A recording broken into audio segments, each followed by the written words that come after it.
Welcome to The Fight with Teddy Atlas, presented by Dynamic Striking. I'm Ken Rideout, joined as always by the voice of all combat sports and legendary author, the great Teddy Atlas. Teddy, how you doing? I'm good, Ken. I just finished. You know, it's funny. I feel like I was in a bullpen, like a pitcher warming up. Just did a podcast with our friend John Anik, just a great person, great commentator for UFC. He's one of the best commentators in any sport, I think. Anyway, he's so smooth. He's knowledgeable. He does his homework. Obviously, the UFC has a great team with all the guys they have over there, with Rogan and with DC and just one after another, Bisbane, and I mean it's a murderer's row. But like I've said once before, it literally is a murderer's row because those guys can murder you, you know. So it truly is. But he had me on his podcast this morning, so I was doing that. Like I said, getting ready for us. And it was just nice. It was nice, as I always say, it's not a difficult formula for me. I just want to be around good people. And it was, and obviously competent people too, that helps. But just nice to be around him and his partner, Kenny. And then he had a guest come on in the middle of it because I guess we kept going longer than that happens. I think our fans know that sometimes we go longer than we anticipate to go, especially me. So we wound up having Ray Longo, the great MMA coach, come on. In the middle, I was supposed to be gone, but I was still there.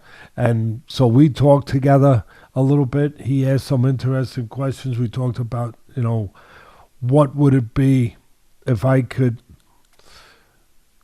pick out one or two items from a technical standpoint that I thought that the MMA world could improve on.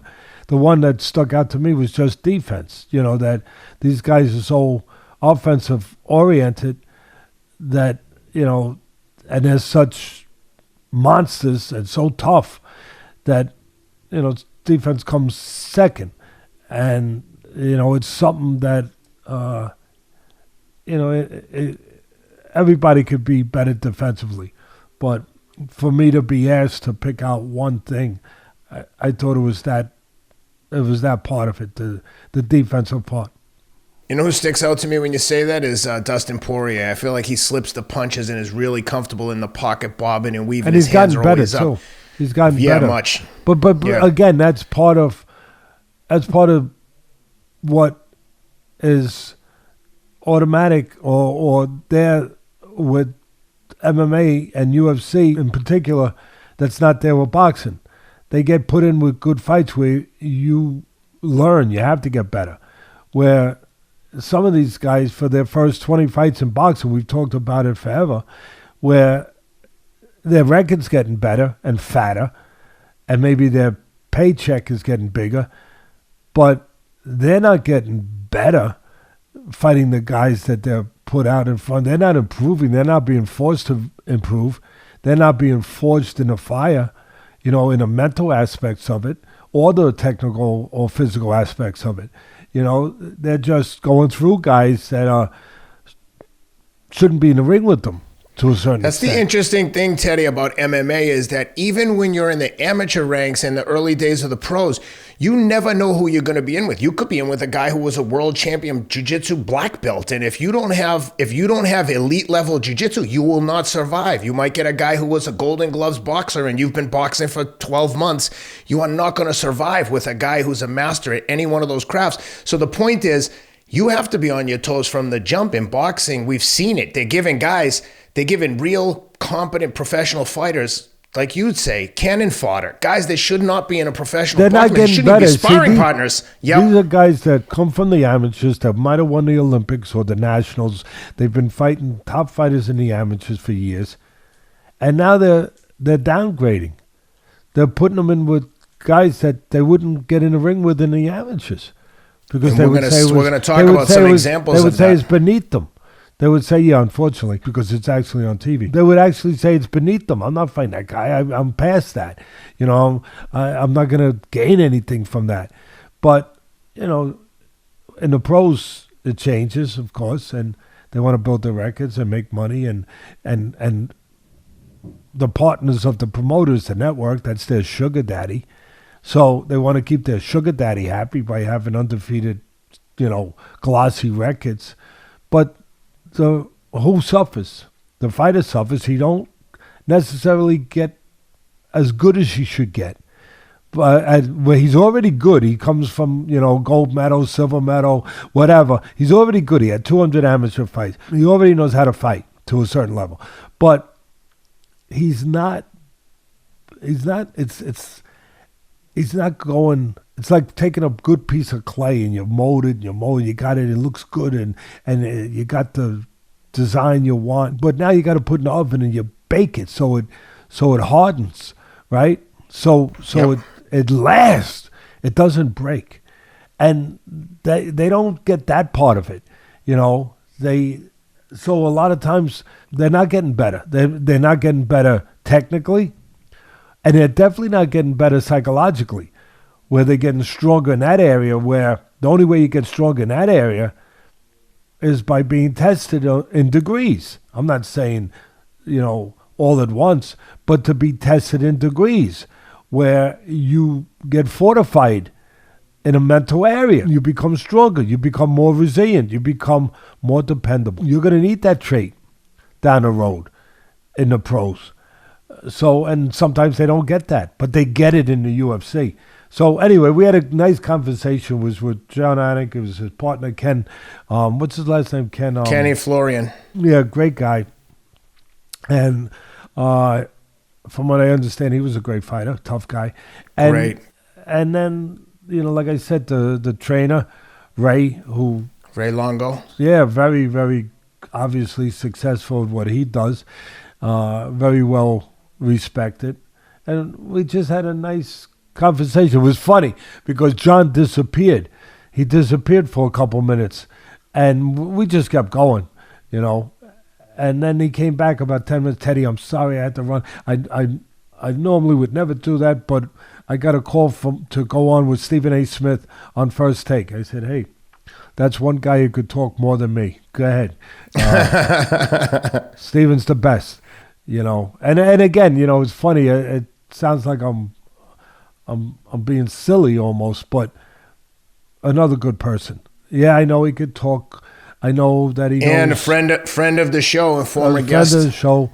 I know that he has a large vocabulary, and he actually knows what those words mean. But he's also a good human being, and for me, that's that's what you're looking for.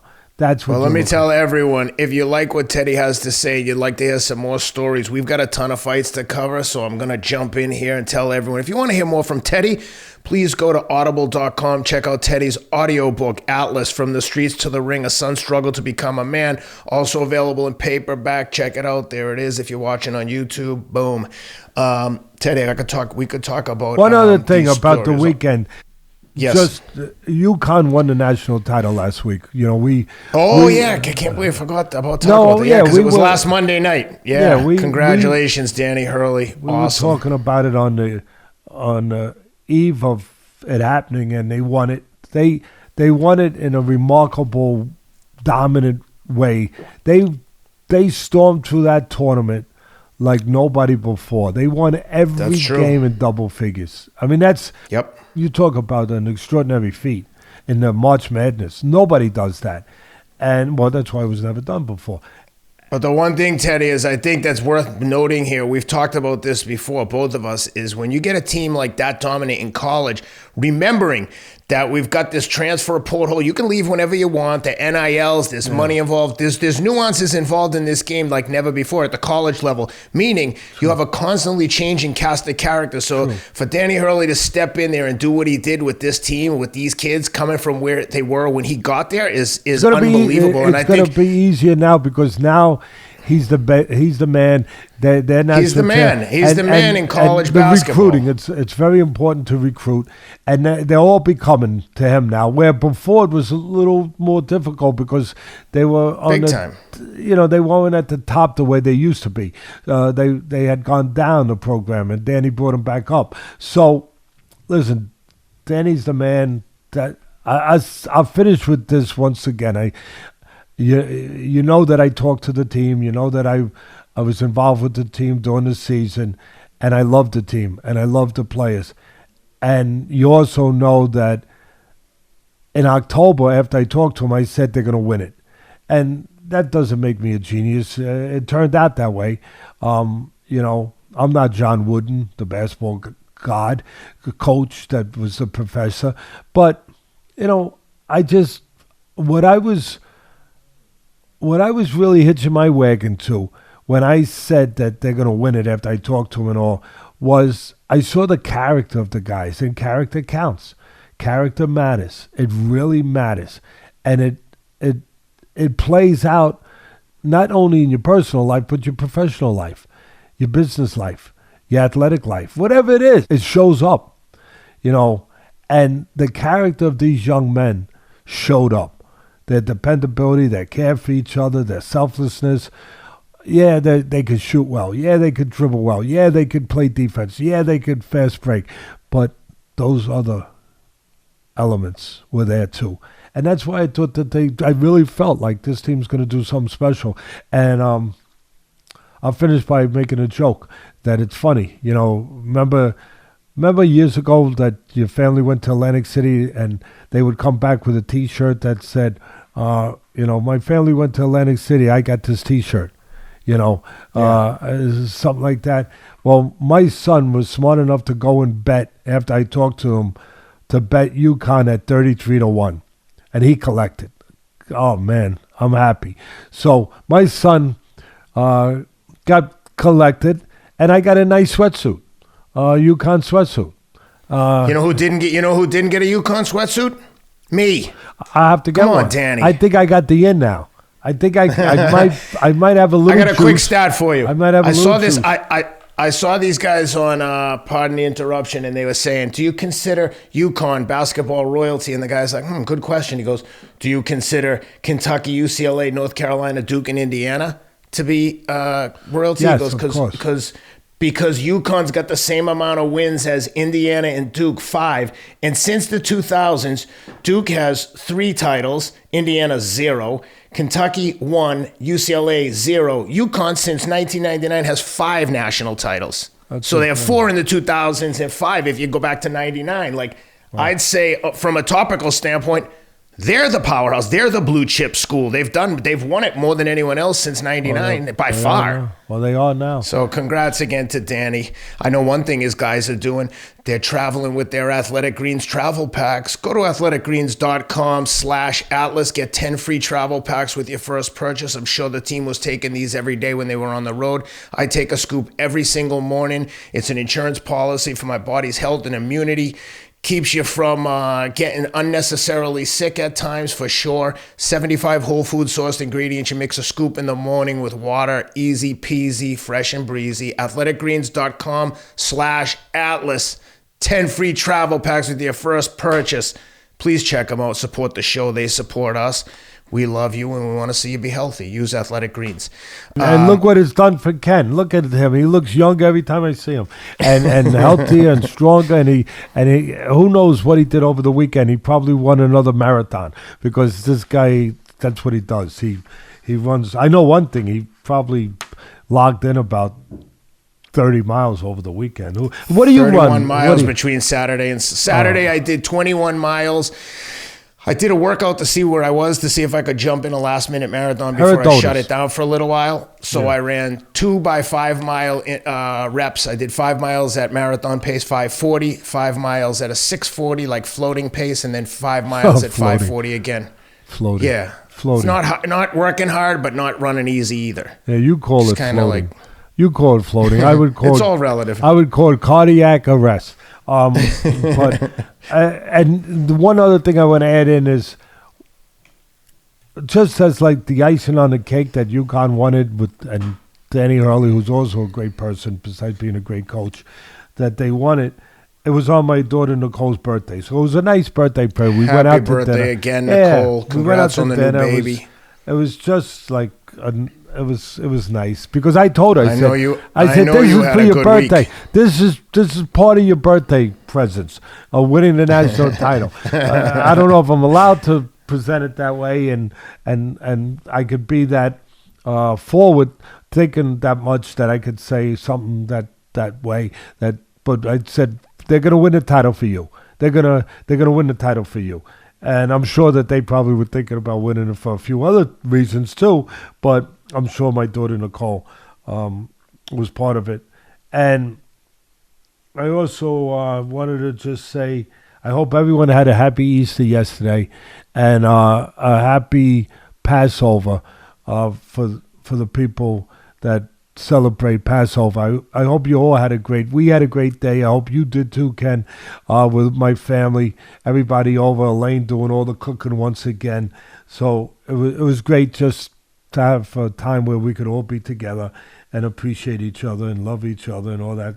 And I wanted to, what else did I want to, I think that covered about all. I was just going to say that everybody could have also maybe not had the success my son Teddy had with 33-1, but speaking of winning bets, you all could have won if you listened to our show. We'll talk about more later. Last week, as we picked both Adesanya to win and the under. And look, we're no different than any other normal person. If we get it right, we're going to say it. We get it wrong, we also say we got it wrong. We always do that, but we get more right than wrong. And we got it right. We got the under. We got Adesanya. And if you had a little parlay with my bookie, you could have bought a few more Easter baskets. Put it that way. And we're not promoting going out there and gambling crazy. If you're prone to want to put a couple shillings, because you have a couple extra shillings that aren't going to hurt, taking them from your pocket to put down on a bet to see if you get lucky, then, hopefully you did. Hopefully we helped you just a little bit. And hopefully you went to MyBookie at mybookie.ag. Use the promo code ATLAS for 50% credit on your first deposit. And we'll talk about the lines on the Ryan Garcia-Tank Davis fight at the end of this episode, which will use to promote the fight plan that we did in New York at the Trinity Boxing Club for the Ryan Garcia-Tank Davis fight. That was an incredible fight plan. What the hell? We'll just address it now. We did the fight plan next week. Don't make sure, please check out. I believe it comes out on Wednesday, roughly the 19th, I believe. Wednesday or Thursday before the fight, which is April 22nd. Ryan Garcia, Tank Davis, one of the biggest fights in the last couple of years. Yeah. Two guys at the peak of their career. Teddy did an awesome job breaking down what each guy has to do to win the fight. So did you. Please look for that on our YouTube channel. And if you're going to bother to go there, just do us a favor. Hit the subscribe button. You don't get emails. You don't get any BS. You just get to see us all the time on your subscription page. That's it. What do you got, Teddy, before we jump into these fights? No, I just wanted to say that when I was talking to John Anik and Ken on their great podcast that they have this morning, John brought up that we once again hit the big screen with our tweets, and they started laughing because I said, 50 years in the business, 40 years on TV, and I still get excited. They started laughing. I still get excited when you guys put my tweets up, and so we had a little laugh about that, couple giggles, but I just wanted to say my tweet team, whatever is the proper way to put it, Brennan Wood, Ian Mackey, Rob Moore, they did once again. We hit Broadway. We hit the big stage. They put it up on lights. So that's all. Let's go. Nice job. All right, let's jump into the boxing. Let's start over on Showtime. By the way, before we get into it, there is a friggin', obviously we have no affiliation or love for any particular network or promoter, but you know that there is an incredible, you and I haven't even spoken about this on voice or text, there's an awesome documentary on Showtime. It just came out this weekend called Catching Lightning, about Lightning Lee Murray, a former UFC fighter who robbed not a bank, but like a money depot right outside of London in Kent, England. I think I just started watching it. Up to 20 million pounds. Wow. Think about that in hard currency. It's an incredible documentary. I've been watching it with my wife at night. I can't recommend it strongly enough. Again, no affiliation. I don't care if you watch it or not, but I have freaking loved this thing. This kid, Lee Murray, holy shit, what a nut this guy is. He's fighting in the street. He's getting stabbed. He's kicking ass in the ring. What a story. Anyway, one of my favorite fighters, unfortunately, got stopped this week. It sounds more exciting. I had to throw this in there. It sounds more entertaining and exciting than some of Showtime's fights. But I'd go so far as to say it's better than all of them. Fair. But I'm going to be fair. They get some good ones. Mm-hmm. And even a blind squirrel finds a nut sometimes. No, they do. They get some. They do. Unless it's a pay-per-view, it's very hard to get a good one. Well, they do with all these promoters. Listen, their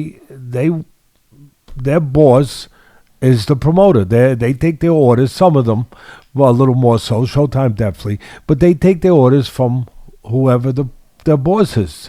Over at Showtime it's Heyman, and at ESPN it's Aram, and over the Zone it's Aram is ESPN. Yeah, Showtime is Heyman. No, that's what I said. I said Showtime is Heyman. No. Yeah. And ESPN is Aram, and Eddie Hearn is the Zone, and there's only a handful of those power brokers that run things in boxing, and for the most part, on a regular basis, we've said this a million times, they're building up their guys to make their partners, their sugar daddies, at the network who give them the money. They want to make them happy, so they want to have champs, they want to have belts, they want to have undefeated fighters. So they feed them raw meat, and who suffers? The sport suffers, but the fans, because every week you got to watch these one-sided fights. But then every once in a while, they give you a competitive one. And we're very grateful. Matter of fact, we're so grateful, we're kind of like talking about holidays. We're kind of like on a Thanksgiving where you're cutting the meat off the bone. You want to get every bit of it. Oh, man, there's a little more meat here. Let me cut it off. I mean, when you get those good ones, you're very appreciative, to really enjoy it. But there's a reason why UFC has surpassed them on the regular ratings. We're not talking about when you put the big stars in boxing on. That still gets the biggest numbers. But when you week in and week out, you flip through surfing on the channels, and you see these one-sided fights, you keep going.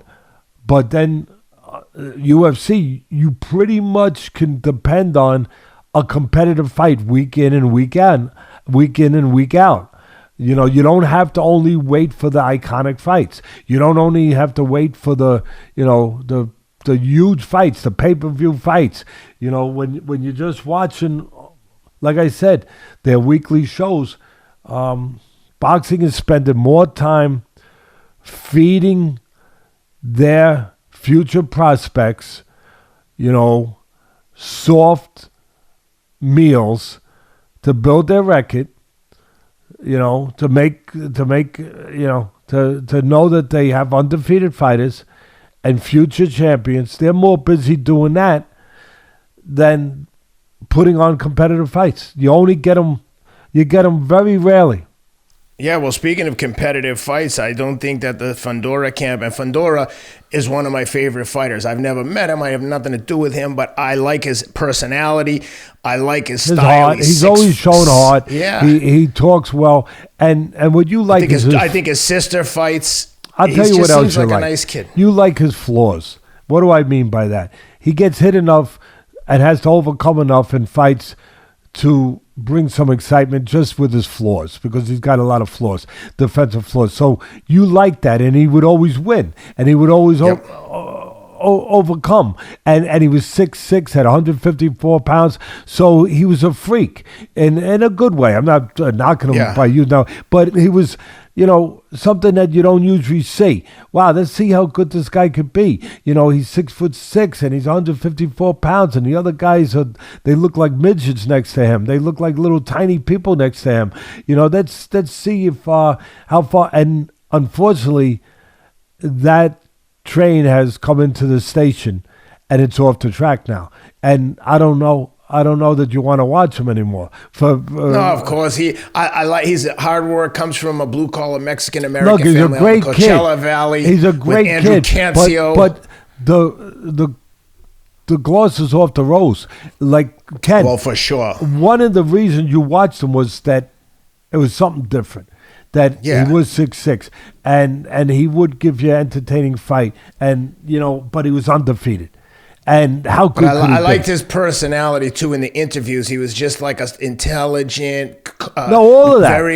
Very chose his words wisely. But the unique part of it was he was undefeated. Yes. How good could he be? Style. And now you got that answer to a certain extent. He's still got a chance to go further like anyone else. But a loss doesn't end your career or define you. What you do after that will define you. How you behave from that will define you. But they got a real situation, because part of the audience watched him because he was undefeated. It was big, and they have a true problem to overcome with him, because I said it. Warner Wolf, the great commentator, sports commentator, he used to coin the phrase, "Go to the videotape for proof." Go to the videotape, he used to say. Well, I'm going to say go to the videotape. Ken, it was probably let me set it up for you. It was probably... Let me set it up for you. So Brian Mendoza in with Sebastian Fundora. Fundora looked okay in spots, but Mendoza was really taking his time. Let me see the round where they got the stoppage. Seventh round, Mendoza clipped him with a hook and then just moved in, and it was almost like Fundora was out on his feet, and he's so tall and so big, and Mendoza just came back in. Mendoza just came back in, finished him with a 2-punch combination, and when he went down, you see anytime the guy's momentum carries him down and his head bounces off the canvas, it's over. Like similar to like when a guy face plants in a fight. Like if his face hits the ground before his hands, it's lights out. He ain't getting back up. And unfortunately for Fundora, end of the road there. So break it down, Teddy. What happened? No, what I was starting to say was this. Go to the videotape. Probably about 8-9 months ago. I'm not sure. Fundora had just fought, and I came on our show, this show, and I said, he's going to get knocked out. It's in his future. His future is to get knocked out before he goes any further. I don't know. Maybe after that, he'll become a better fighter. Maybe. Some people, they do.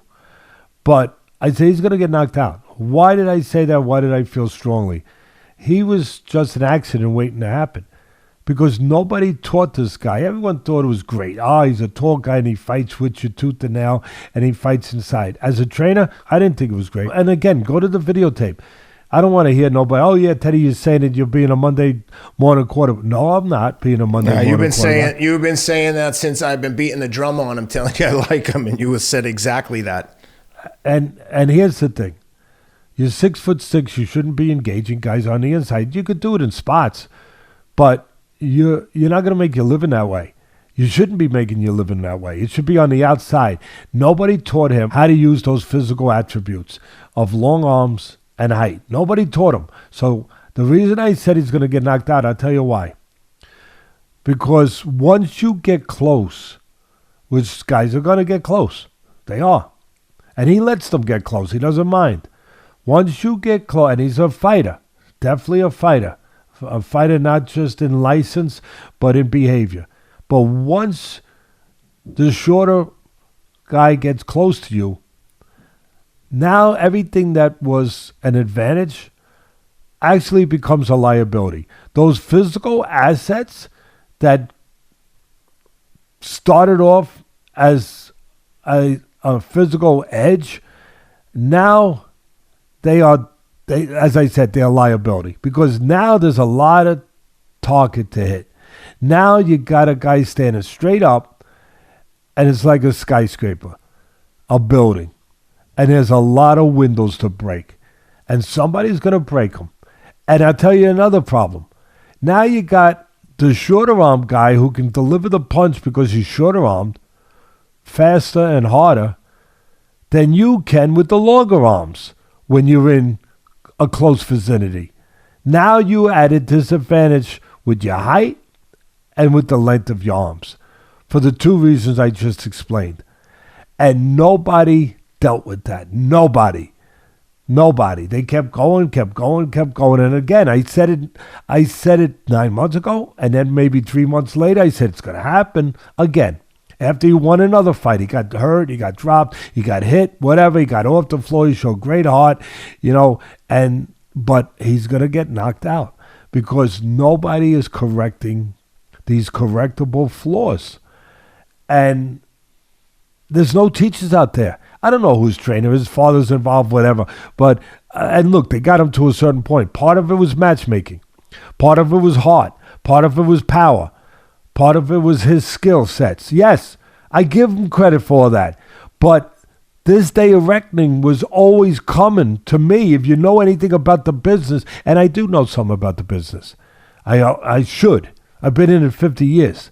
If I don't, like Customato would have said, you know what, Teddy, go across the street and sell cherry ices. You don't know about boxing by now. You better know about it, and the insides and the outsides, not just the X's and O's, the psychological parts, all of it. And he again, it wasn't a matter if, to me, it was a matter of when is this going to happen. And he's winning the fight easily. But I had tweeted with my great tweeting team about 2 rounds earlier, Ken. I don't know if you saw it. I was going back and forth between UFC. I'm trying to please all of you. I'm trying to please you all so you don't get mad at me and Ken. So I'm going back and forth between UFC, boxing, ESPN, Showtime boxing, pay-per-view ESPN, UFC. And then I'm peeking back and forth, and I see a peak. That's all I need. That Mendoza is way behind. He's losing. He's losing. It's getting into the later part of the fight now. It's starting. And what do I tweet? I tweet, even though Mendoza's way behind, Fundora is way ahead. He won every round, I think. I said the danger's not over. Because of the flaw that Fundora has, where he stands straight up like a tall... I actually used those words in the tweet. He stands up like a tall building where there's windows to break. I said, so the danger is still there. And 1 round, 2 rounds later, I flip back and he's getting cracked and knocked out. And I'm like, oh my goodness. Wow. I called that one right. I mean, I'm not. I feel bad for him that I had to be right at his peril. But again, it wasn't. I didn't really have to be, a soothsayer. I didn't have to be the Mason Kreskin, as I used to say on ESPN. It was so obvious to me. And sure enough, what happens? He gets close. I know he threw the uppercut from too far away, created a hole, but it wasn't even that because it was the other side. He threw with the other hand. The other hand wasn't up, wasn't secure. His technique was flawed. His habits were flawed. But he was standing straight up like a lantern in the storm. And the left hook cracked him. And you know what hurt him? What really hurt him was he would have been better off going right down. Then he would have got an 8-second, reprieve. Who knows? He could have cleared the cobwebs maybe, but he got frozen. And he just got frozen there, as you said, Ken. And then a big right hand and another follow-up punch came and crashed in, and it was over. He went down. And the weird thing about it, I know people that actually thought he quit, which is absurd, but I get the I get the perception of it, because when he went down, he sat there. And when he sat there, it gave the perception that he didn't try to get up. He couldn't get up. His wires were disconnected. I think what really truly happened was, just like having a short circuit where the light starts to flicker in your house, where the current's not running through, that he was sitting there, but he was gone. It was an empty vessel. It was a ghost ship. The body was there, but there was nothing inside. He was gone. And he's sitting there, and I don't think he was aware of what was going on, even aware of that he was being counted out. He was obviously removed from his consciousness, even though he was conscious to the eye. But in the way that it matters, he was not conscious, in the true way that it matters. It was strange. It was it was unusual to see the way that it unfolded and the way it finished. But again, the one thing that was not shocking at all was that even when I tweeted, yeah, he's winning easy, but there's still storm clouds in the air, because there's always storm clouds in the air with a guy like him who has those defensive flaws. And he paid the ultimate price. He got caught, and now what's going to happen now?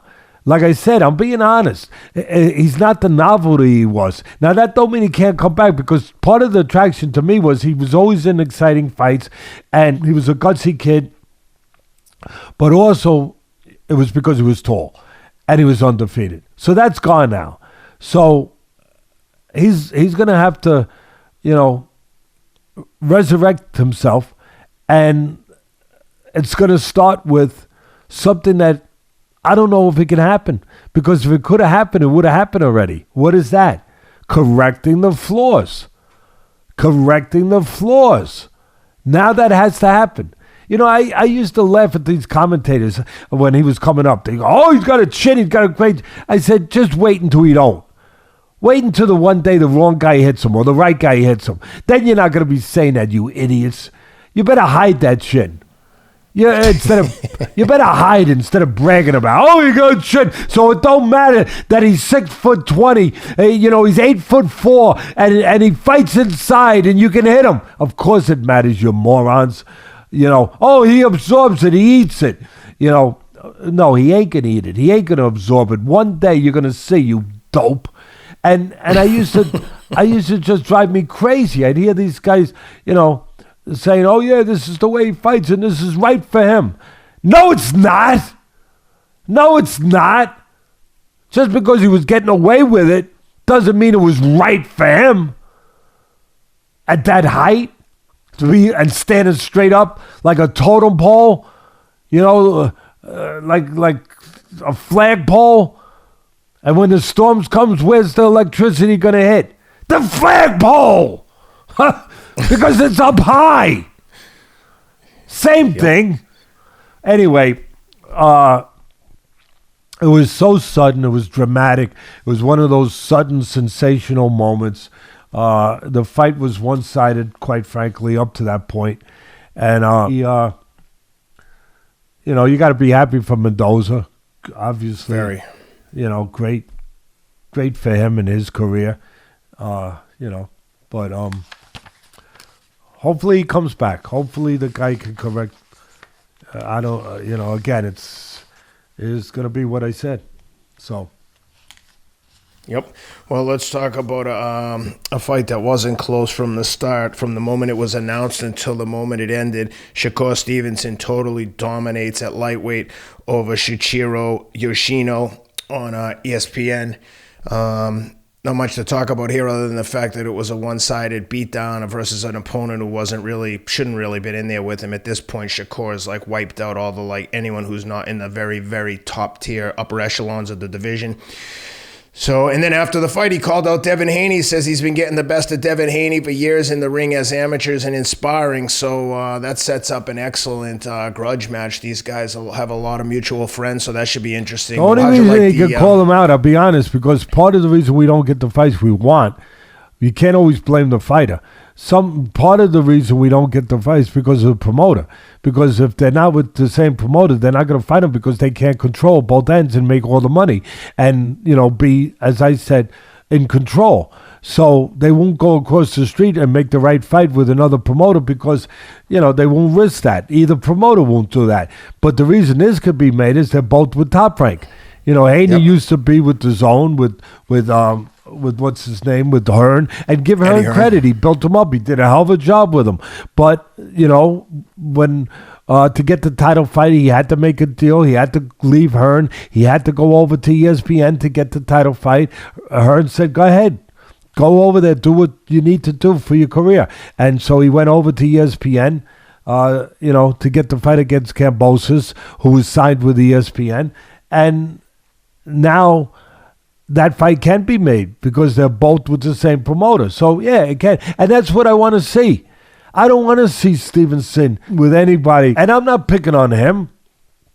I don't want to see him with anyone but the elite guys. The same way as I said I don't want to see Tyson Fury, or with anyone but the elite guys, or Joshua with anyone but the elite guy, or Canelo or the older Charlo brother, the middleweight. I don't want to see any of them anymore unless they're in with the top guys. I don't want to see these hand-picked, and this was a hand-picked, and I don't want to see no more of these contrived BS pieces that one of their guys, whatever, he's not a boxing expert, he's one of the writers, and I get it, okay, he don't know as much about boxing. The fighters, their former fighters that are commentators at ESPN, they know about boxing.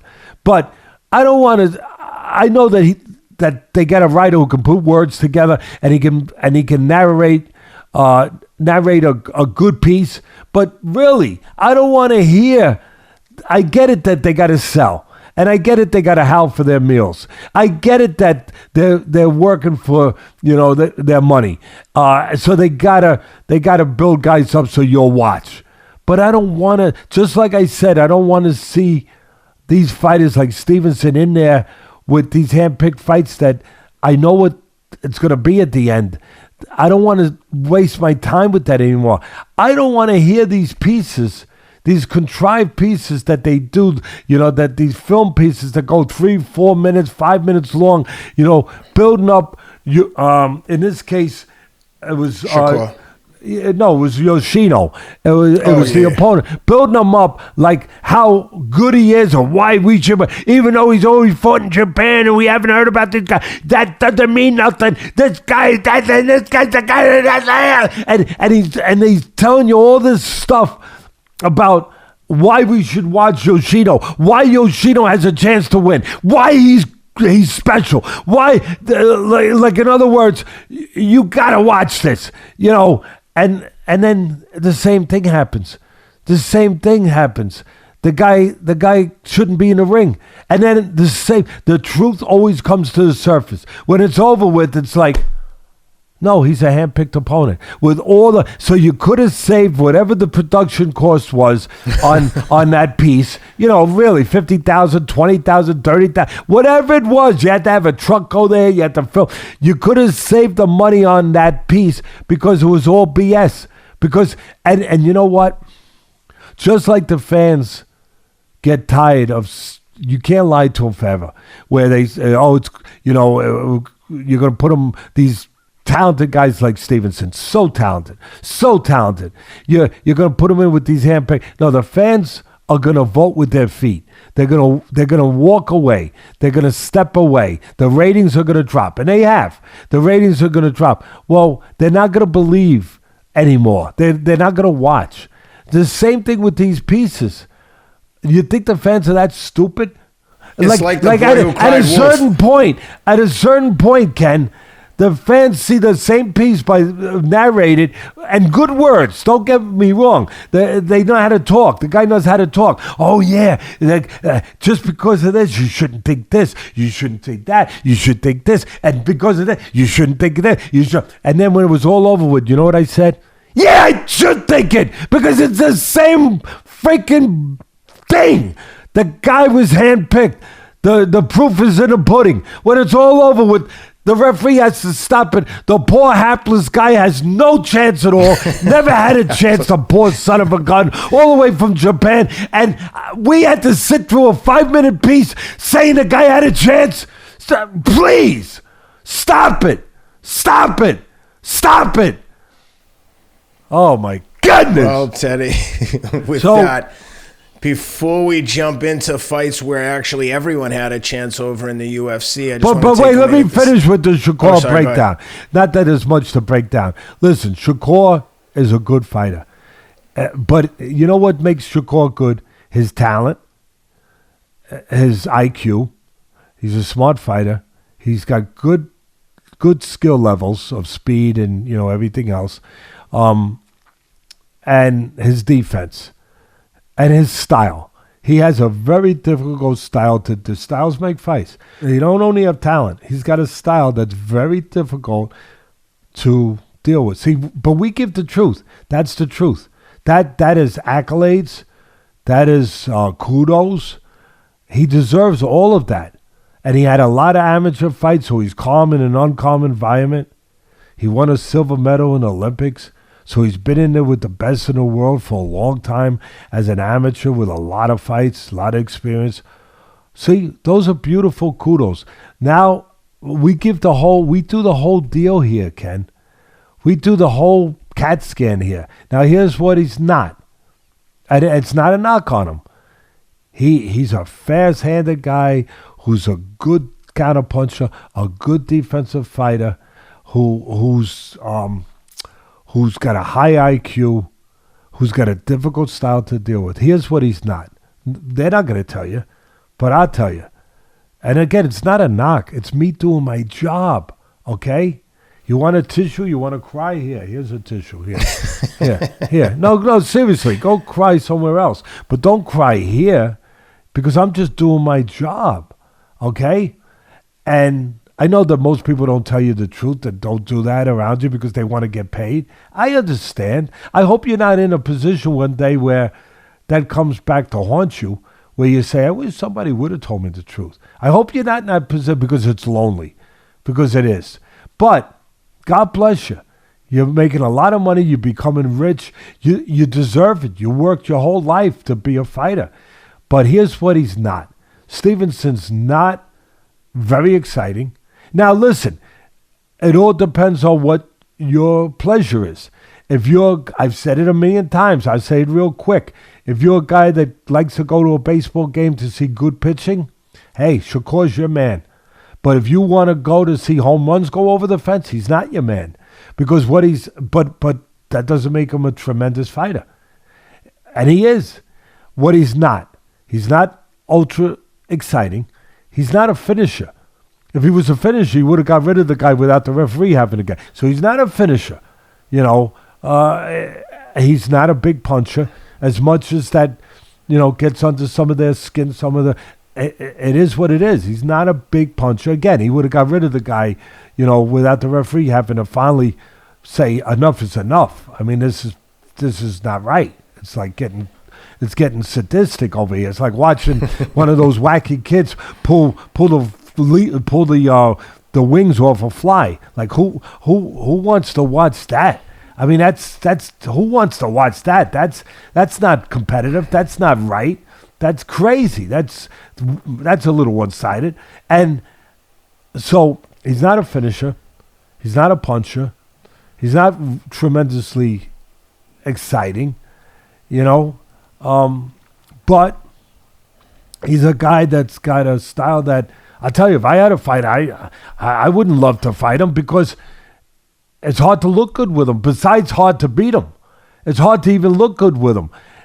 So the fight was exactly what I thought it would be, what anyone with a brain in their head in this business would know it would be. They had a hand-picked guy, and it was, he could do what he wanted. And what did he do? He controlled range very well. You come in 6 inches with Shakur, he goes back 9. He makes you come up short, and then he sets up counters. So he controlled range. He set up his counter punches. I'll tell you another thing he's not, and this is probably going to, and it's not that he couldn't be it, but he's not a consistent combination puncher.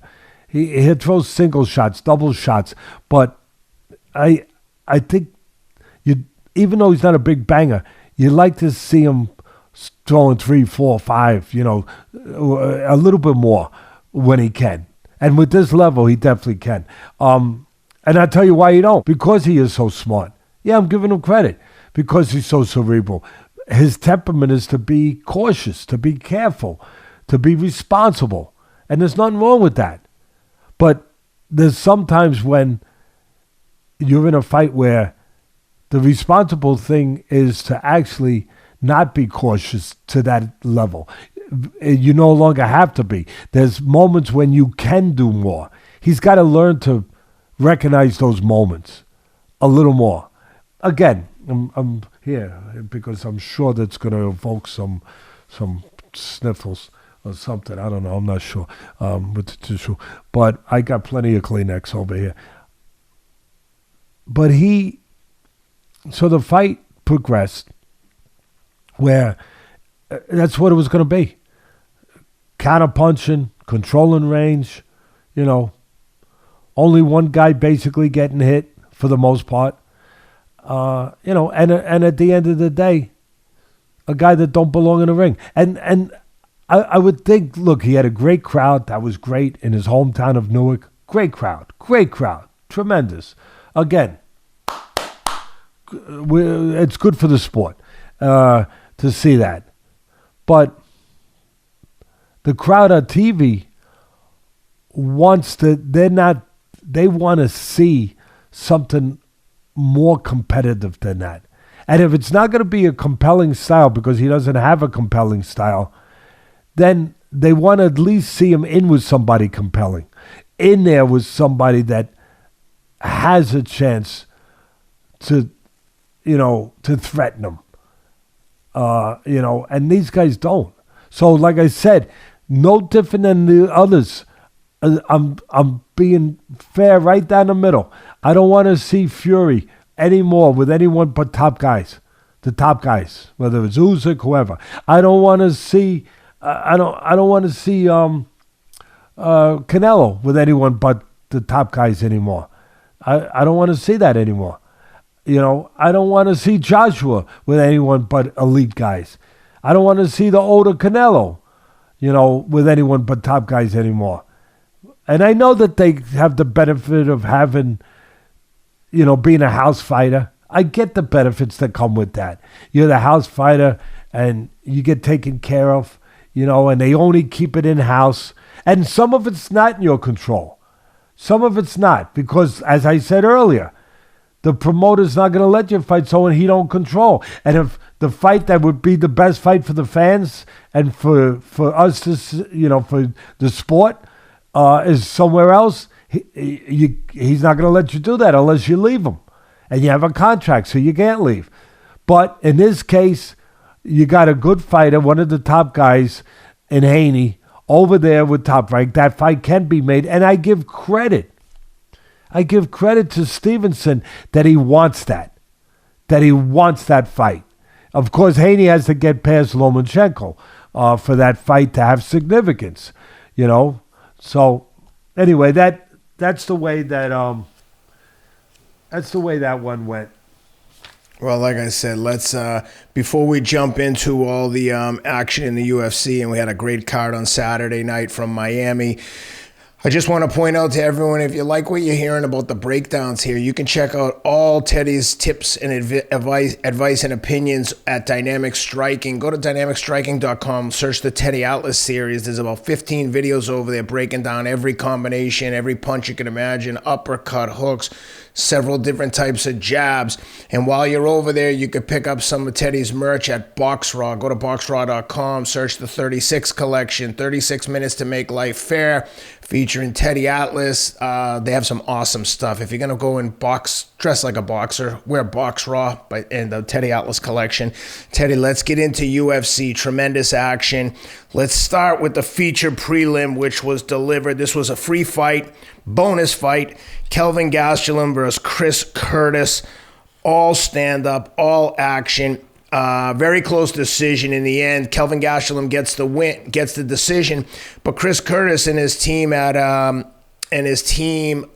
including Sean Strickland, who was in his corner, felt like Curtis clearly won the fight. They point to the punch stats, which never really tell the full story, but in the punch statistic, which the fight was mainly contested on the feet, Curtis appears to have outstruck Gastelum at times, or over the course of the entire fight. I thought it was really close. I wasn't watching it from a judge's perspective, but I'm curious to hear what you thought of the action from a technical standpoint, and then from a decision standpoint. Did you agree or disagree? Again, full transparency. I'm only going to give you what I am authorized to give you by the truth of the matter, of what I actually saw. I only saw highlights. So I cannot comment on who won and who lost. All I can do, and that's why I wanted to touch on it, because I thought it deserved to be touched on. I could have ignored it because we're not going to touch this, because I was up to here. And for those who aren't watching and just listening, I'm touching past my eyebrows. I was up to here in fights. Okay, and I'm tweeting like a son of a gun, and I got to watch all these fights. I'm going back and forth, boxing, everything. You know, I needed an 8 count. I needed Mills Lane to come in and say, "That's enough tonight, Teddy. No more, son. No more. I'm stopping this. This is over, Teddy." I need that quite a few times, quite frankly, and not just in those times. But I digress, and I did not see it. I only saw the highlights, and this is what I want to report on. What I can report on is that I saw enough that it was like the Thriller in Manila. Of course, we would have to say it was the Thriller in Miami, just like Ali Frazier. They took turns hitting each other. There was not a lot of missing going on, and it was just a tremendous display of heart and will. And if there's people out there saying that Curtis should have won it, okay. I can't judge on that because, as I said, I didn't watch it. I only saw some highlights. But what I saw, it compelled me to say, you know what? Normally I wouldn't talk about it. I got to give them props. I just got to say, wow. Just the heat that came off of it, from the highlights, I could feel the heat. You know what I mean, Ken? I could feel the sparks just from that, and it really was, just blood and guts, whatever you want to call it, but will and heart, from what I saw. So, and look, it's nice that the guy gets a win after being on the snide, but it's also upsetting to see that kind of fight that I just described, where, just like I talk about in boxing, where you don't come out of that ring, in this case that cage, with all of yourself that you went in there with, that a guy that should have won didn't get it. If that's the case, I'm saddened by that, and I'm disappointed by that. But what I'm not saddened by is that their display of courage, of showing people how to behave when the moments are at their most difficult. Not just how to fight, but how to behave. Yeah, in this case, like warriors. How's that, Ken? Is that okay? Is that fair? Perfect. That's an excellent description. So let's jump into the main card. We'll start with the hot young prospect, only 18 years old. They did a huge piece on him at the beginning. The UFC loves this kid. The fact that he's the opening bout of a huge pay-per-view card tells you how much they like him. But as is the case often, it's like sometimes we just want things to be true and it just isn't the case. I think they want this kid to be like something that would be almost impossible at 18 years old. I think about it in terms of like Major League Baseball, or in your profession, a boxer like the welterweight that you trained from Puerto Rico, Wilfredo Benitez. To be a champion at such a young age, you think about how much experience a person needs. Like, to your point, before you get in there with an experienced, seasoned guy on a world champion level, just all the crap that you have to understand and go through and be through the fire. So when you get a kid who's 18 years old like Rojas, or like a Wayne Gretzky at 18 years old, he's scoring 50 goals against 27, 32-year-old men who've been doing this forever. There's a lot to be said for experience.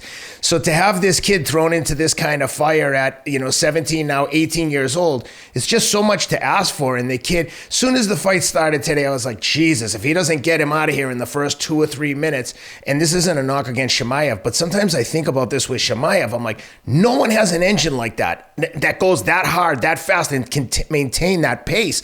And sure enough, listen, obviously I'm not an analyst, I'm not a fight expert, but I know human nature. And if you start the race at a 4-minute mile pace and you can't run 7-minute miles for 10 miles, you probably ain't finishing the race. And that's the only thing that I could think of was, Jesus, this kid is awesome at jiu-jitsu. He's tremendously excited. Man, Christian Rodriguez just absorbed all of his energy, used it against him, lost the first round, and then beat the dog crap out of him for the next 2 rounds. I mean, he dominated just dominated him on the feet, on the ground. And when he had him on the ground, the commentator said it was almost like Rosas was a fish out of water. He didn't know what to do with this kid. And Rodriguez, cool, calm, and collected, had many chances to get him in a rear naked. The commentators were saying he's purposely not doing it. I think if he could have choked him, he would have. But I think a lot of people underestimate how hard it is to get a choke on someone who doesn't want to be choked. I say this to like Poirier all the time.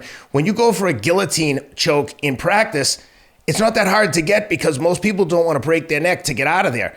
In a fight where people will die, like risk their life to win that fight, they're not going to tap easily until either they're out or they've run out of options, and there's a million examples we can point to. But that's what I thought of when I saw Rosas. Unloaded the tank, ran out of energy, and Christian Rodriguez, all credit to this guy. He absorbed all that energy, used it against him, and looked awesome in stopping Rosas for his first loss. Sorry that was long-winded, but this fight had me excited. How'd you like it? Well, the short version of really getting right to, and I'm not trying to kid around with you going along. I loved hearing what you said, and but for me, if I gave the short version of it, it simply came down to a very old axiom that we use in my business. We use it in other businesses, or people do, but in my business, it's an old cliche-ish term. He took them into deep waters and he drowned them. Yep. I mean, that would be the short version of really explaining exactly what happened. And there's one other story I can tell you. We had some really young, good fighters up in Catskill I was training. And I remember one time, one of them, very, very, very talented. Me and Cuz started talking about what he needed now. And he says to me, I'm a young trainer. I've been working my backside off to teach the guy all the fundamentals and, get him right? Where he could use the talent he had in the right way by having good technique. And Cuz says to me, and this is a story for everyone, I think.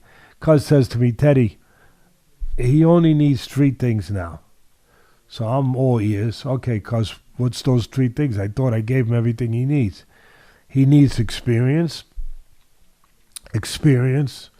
and experience. And that's what life comes down to sometimes. And that never showed itself more clearly, than it did, as you just said.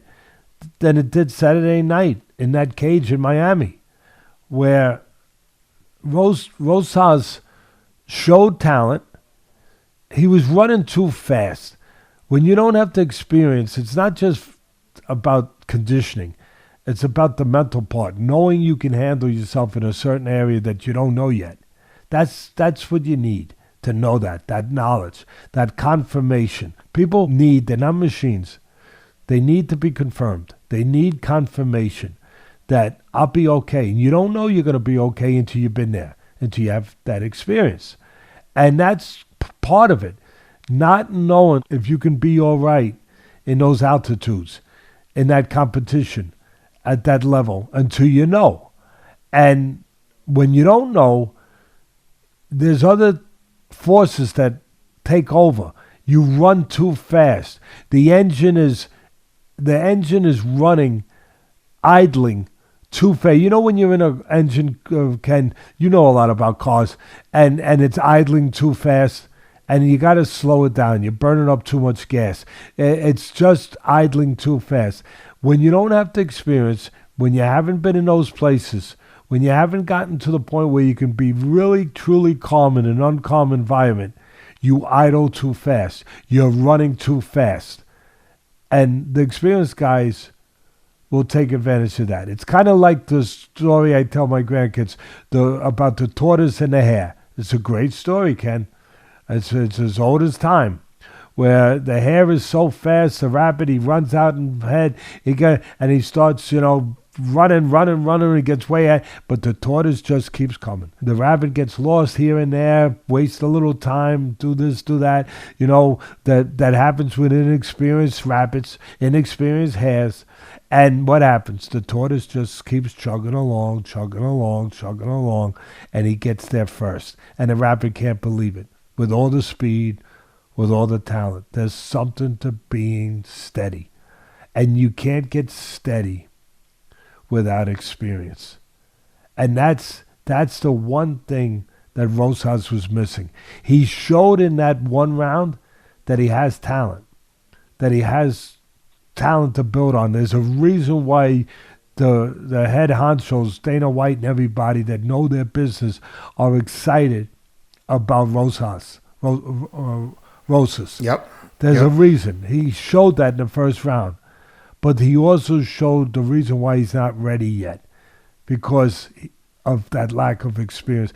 And Rodriguez showed you the value of experience. Yeah, talents, explosive neon talents are very important. And Rosas has probably more of those talents than Rodriguez, probably. But the quiet talents that I always talk about, I rave about, I mandate about, the talents that I talked about UConn has, the talents of being dependable, reliable, consistent. Those talents, they're very important too. They're more important. And you get those talents from experience. You get those elements from experience. They're born from experience. They're born from habits. They're born from the life you've lived, the responsibilities that you have in your life, the way you go about those responsibilities, the discipline you practice in your life. But they are developed by experience. And Rosas didn't have it. And Rodriguez didn't have some of those quick twitch fibers that Rosas had. Some of those genetic, neon talents that Rosas has. But he did have the most important ones. And they showed. And his experience took over. As you said, he survived. He survived the first round with his experience. And then he took Rosas and he took him out into the ocean and he drowned him. That's what he did. He survived the early storm, and then he said, "You're mine. I'm the boss," and he was the boss. And he took him, he took a guy that I talk about a lot of times when I break down fights coming up, where this guy's been in the waiting pool. And now he's going into the deep end. Now he's going into the ocean. I don't know if he's ready. And it turned out He was going from the wading pool to the ocean, and he wasn't ready. Very impressive. Rodriguez, very impressive. And this kid will get better from this experience. If he's got the intangibles, the character, the wherewithals to want to really be something, if he's got those fibers, this fight will wind up being the most important fight of his career. It will. Because it's a fight that will be a formative fight that will make him do the things he needs to do to get better, to see what he needs to see to get better, to get into the part of the journey to get better that he has to get into. This fight at the end will serve him. As I said, I agree. If he winds up having a great career, he'll look back at this fight and say, it's because of that fight that I was able to get on the track that I needed to get on, to improve in areas and to become what I needed to become.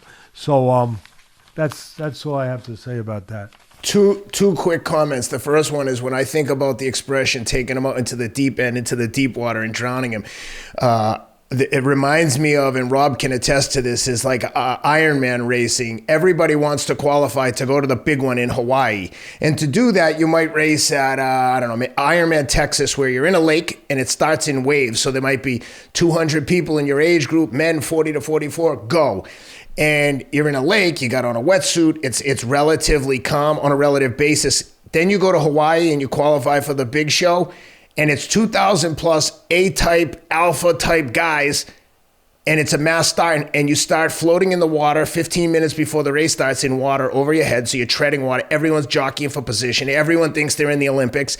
And then they say, go, shoot a cannon, and you got 2,000 people on top of you swimming in an open ocean with currents and waves. And that's what it reminds me of, as context for people who might not have ever been in a fight. That's what I think about. It's like, oh shit, we were in the training pool, and now we're like swimming with sharks. And it's dangerous. People are on top of you. But anyway, that was a great breakdown. Thank you for that. Let's keep going with the rest of the card. Let's jump into Kevin Hall and Santiago Ponzinibbio. Kevin Hall, and the commentators pointed this out. He's probably a contender for a title shot. He's willing to fight anyone, anytime. He's got a great personality. The guy seems to like find controversies outside of the ring. I feel like I've heard of like 2 or 3 different fights he's been in outside of the ring, either with Shamaev or with Stopping Crimes. Super interesting guy, always talking during the fight. At one point, he said to Ponzinibbio during the fight in Miami, "Do you smell weed?" He's just an entertaining guy. He's got all the talents and skills that you would look for in a marquee type fighter to market around. Seems to be a very nice guy. How'd you like that fight? Kevin Holland gets the win over Ponzinibbio.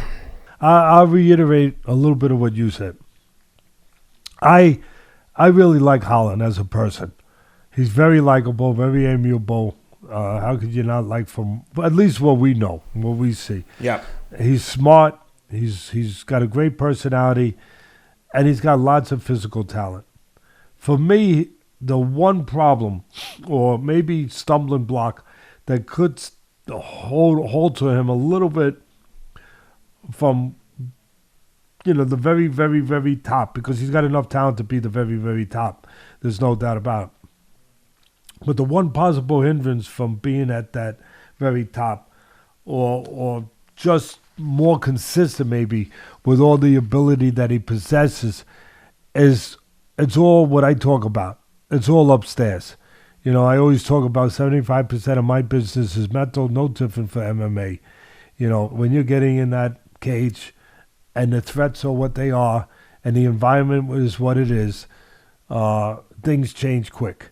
It's not just physical; it's mental, and for me, that's the only thing that could stop this guy, is that his head is always right, the mental area, and Before you get into the breakdown, I forgot to add, he won by a 3rd round stoppage. I think I failed to mention that. Great stoppage. Stopping Ponzinibbio is a feather in his cap, but no, it was put him away on his feet. What he did, first of all, I wanted to start with that part, that this guy could be as good as anybody, because I see that kind of talent, and I see that he's a promoters delight. Maybe if you want him to wear the black hat, he's not going to do that. He's not the bad guy. He's not the villain. He's a good guy. But he'd actually be a good candidate to work with you. I think that you would work really well with a guy like that. So if he's watching, he looks Kevin like a good guy. And step up your game. He's a promoter's dream. Again, he's not Conor McGregor, who could be the bad guy and all that stuff and say certain things. And Henry Cejudo, who I think is a great guy from what I've been told. But again, they have to promote themselves to make money. To get looked at, so to speak, as good as they are. And so they have to pick, a character to play, so to speak.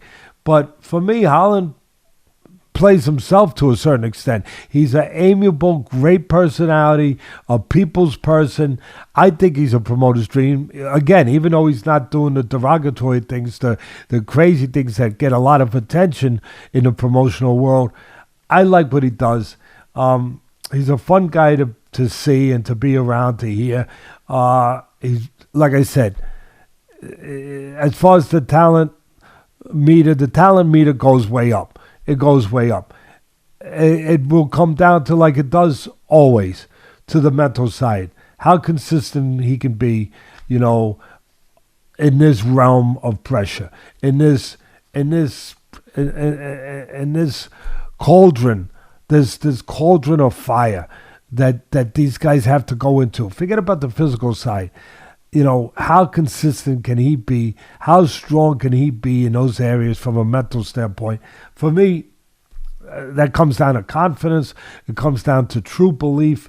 All of those things. It comes down to mental toughness, all of it. So if he's got that part put away, then this guy could be a problem for anyone. As far as, obviously, he's a terrific striker. He stopped Ponzinibbio. How do you pronounce it? Ponzinibbio. Yeah, Ponzinibbio. That's easy for you to say. He stopped Ponzinibbio because Ponzinibbio made a technical mistake. In my book, he did a real no-no. If a guy does this in the ring while they're training with me in camp, I get in the ring and I actually stop the sparring and say, no. You got to correct this because this is taboo. This is something that will get you knocked out if you keep doing it. And that's going straight back in front of your opponent. You can't just go straight back from the wrong distance in front of your opponent. Because if your opponent follows you, which Holland did, give him credit. Right away, he was calm. He knew what to do. He followed him. He stepped out with him. And when you step out with a guy going straight back, that guy is still in the line of fire. And he was in the line of fire. Holland stepped with him, nailed him on the way out, and put an end to the night for Ponzinibbio, and put an end to me having to pronounce his name anymore. So, credit to Holland. I really like you. You're fun to watch. You're as talented as hell. I hope it all comes together for you. I really do. And I think that might have been the fight that our tweet got up on the air. I don't know exactly which one it was, but that might have been the one that we actually got up to, on the Broadway again, which gets me excited. Yep. Gets me excited. It gets me, misty-eyed, like, I don't know. But anyway, next up, co-main, Gilbert Burns and Jorge Masvidal. Jorge Masvidal, obviously friend of the show, has been on a couple of times. Tough loss for Georgie. I think it's probably his last fight. He didn't use the word retire, which I think is a key. He intimated. Right? He intimated. But if you say, this is according to Chael Sonnen, if you say retired versus implying you're officially retired, and if you want to fight the next day, you got to go 6 months into the USADA testing pool. He was thanking everybody, thanking the sport toner. He did a great job of talking afterwards. He really did. I thought he did himself proud. Showed class. They both did. Burns is all class too. What a warrior. But and same thing with Masvidal. You got to give him a lot of credit where he came from. I mean, he came from the Kimbo Slice school of backyard YouTube fighting that nobody had ever heard of, nobody had ever seen, and then probably one of the most intimidating things I've ever watched on YouTube in the early days. When you see, there's something about seeing two grown men who know how to fight in the street. I don't care who you are. You hear those punches hitting face. You're like, oh shit, someone's getting hurt. Someone's gonna get hurt here. Get the kids out of here. He came from there. Extraordinary journey, and look where he got, to the pinnacle of the sport. It really, give him credit. Just when I say the pinnacle, I know he didn't win a title, but he was in the biggest fights. He was in title fights. He fought the best fighters. He had 50 fights. He's 39 years old. He's at the end of the track now, the end of the road now, but give him credit for the career he's had. Give him credit for the way that he conducted himself afterwards. It reminded me his speech afterwards, which I was really touched by. I love when these guys take a moment to say things that are worthy things for people to hear, that could impact people, help the future generations in this case.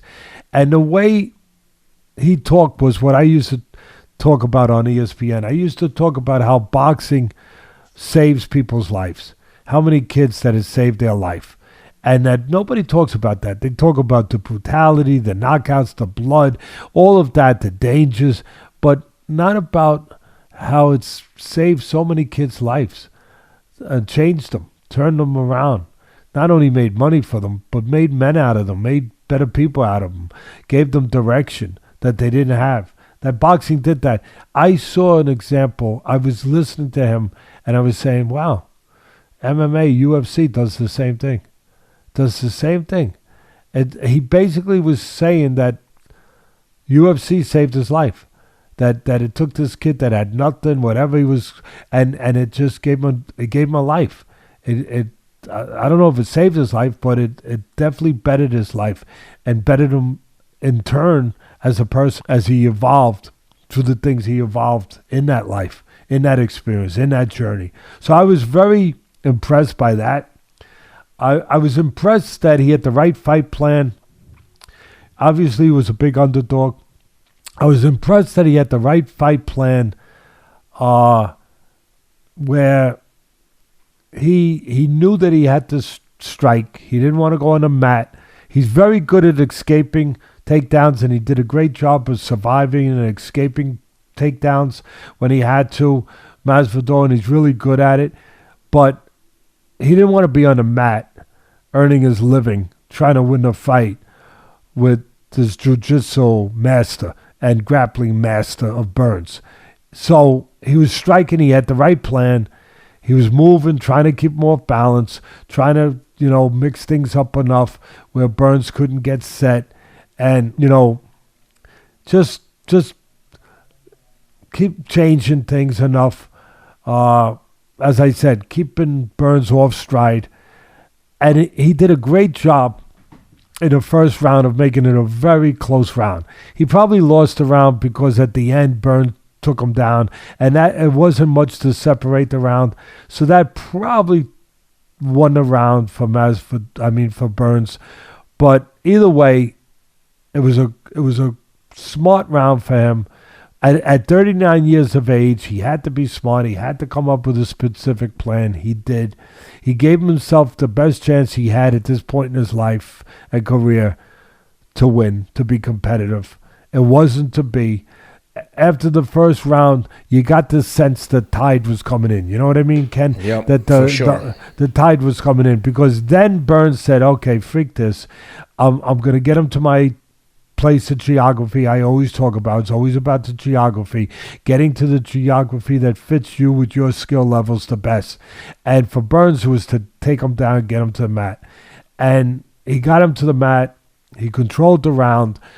Masvidal, again, as I said, did a great job surviving when he had to. Burns dominated the round, won the round, again, took it to his forte, took it to where, it made sense for Burns. And then the third round, I was very impressed with Burns. I'll tell you why. And with Masvidal, because he kept it competitive. But I'll tell you why. And Masvidal did everything he could, as I said, at this point in his career to have a chance. But what impressed me about Burns was he could have went to the mat again. And, obviously he has the huge advantage there. But instead, he went into the wheelhouse of Masvidal, where Masvidal had the best chance to win, striking. And for the most part, he struck with him.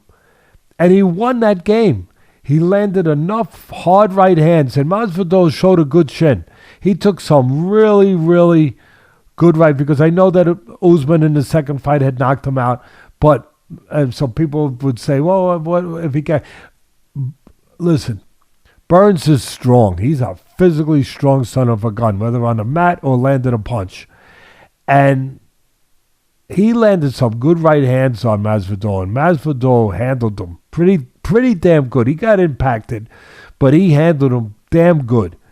And I was impressed that Burns went to the strength, the wheelhouse of what Masvidal is good at, and that's how he finished out. He won the third round in his house, so to speak, striking. And he landed enough big right hands, to make it very clear that he was the winner. And I just want to applaud Burns for the class he showed afterwards, and the warrior he's been. He deserves to get, to get a title fight. He's only fought the best for so many years. He gets in with anybody, and he's got a chance with anybody. But I want to congratulate Masvidal for the career that he had, and for all the moments he gave us. He gave us a lot of great moments. If this is the end, I think it is. He gave it because he took care of his family. He took care of his responsibility. He made a lot of money late in his career. God bless him. And so I really believe that he's gone. And again, thank you, George, for the moments you gave us. You gave us some real great highlights. You always gave everything you had. Thank you for teaching us that a kid can come from almost anywhere and reach his dreams if his dream's strong enough. If it's strong enough. If he's strong enough with that dream to work hard enough and not give up on that dream. I mean, where you came from, wow. So, again, congratulations. Enjoy whatever's in your future. You earned it. You deserve it. And Burns, I want to see him in there with in a title fight. Couldn't agree more. Congrats to Jorge Masvidal. Great career. Good man. Good luck with the new boxing promotion. Hope everything goes well. And one other thing I want to add on. Like him or not, I also love about Masvidal, he says what he believes. He's not afraid, he's not politically correct. He's not being worried about this. Well, yeah, that's Captain Obvious, I guess, right? But he's not afraid to say and I appreciate people like that, especially today more than ever. That's why I appreciate Charles Barkley, and I love Charles Barkley so much. For the same reason. And anyway, that's all. I just want to throw that in. Yep. Couldn't agree more. Let's get into the main event. What a freaking fight. Israel Adesanya gets his vengeance. So much to talk about here. I'll let you break down the X's and O's and the actual strategery of the fight, as George Bush might say. But the one thing I've always said this, I'm not a fan of taunting people once you've knocked them out. I wasn't a fan of the bow and arrow thing. But what I was a fan of, after Alex knocked Izzy out in kickboxing, his, I think, might have been at the time, 5-year-old kid got into the ring, stood right beside Izzy, and pretended he was being knocked out and laying on the floor unconscious. And now look, kids are kids, But I can promise you, if I ever saw my kids disrespect someone like that, they'd catch him in the 5th row when I put a boot up his ass. It's unacceptable. And now maybe Alex didn't see it, so I'm not trying to be critical. But what I will say is, for Izzy then to be in the moment, to have just knocked this guy out, he described it as the happiest he's ever been in his life. He had a whole speech, which I loved at the end. But to go and find his son, find the 12-year-old son, point to him, and then mock being knocked out himself, I thought was like, hey, if you didn't learn your lesson, if someone didn't tell you after you mocked this guy about being knocked out in a fight for money, that wasn't appropriate, you got taught a tough lesson in front of a humongous audience of millions of people on pay-per-view. This is not the way to behave. Like I said, I don't like when people show up other people, especially when they're knocked out. I get it. It's part of the emotions of the thing. I can let some stuff go. This is me personally. Some people listening might be like, who gives a shit what Ken thinks? I don't disagree. No. But listen, these are my opinions. To say it, and you're saying it for specific reasons, and you're consistent with it. The same way as we said it after Plant knocked out. I don't like it. What's his name? Darrell. That, and he started. What more vengeance can you get? You've knocked him unconscious. He started making believe he was digging dirt and throwing it into his grave, whatever. Yeah. And we like Plant as a fighter, but we didn't like that. We didn't think it was necessary. It took away from the moment. It didn't add to it. Yes, and then I loved after the fight. They, I reshared this on Twitter. I think you might have seen it as well. Izzy talking to Pereira after the fight and telling him like, "You're a great champion, congratulations."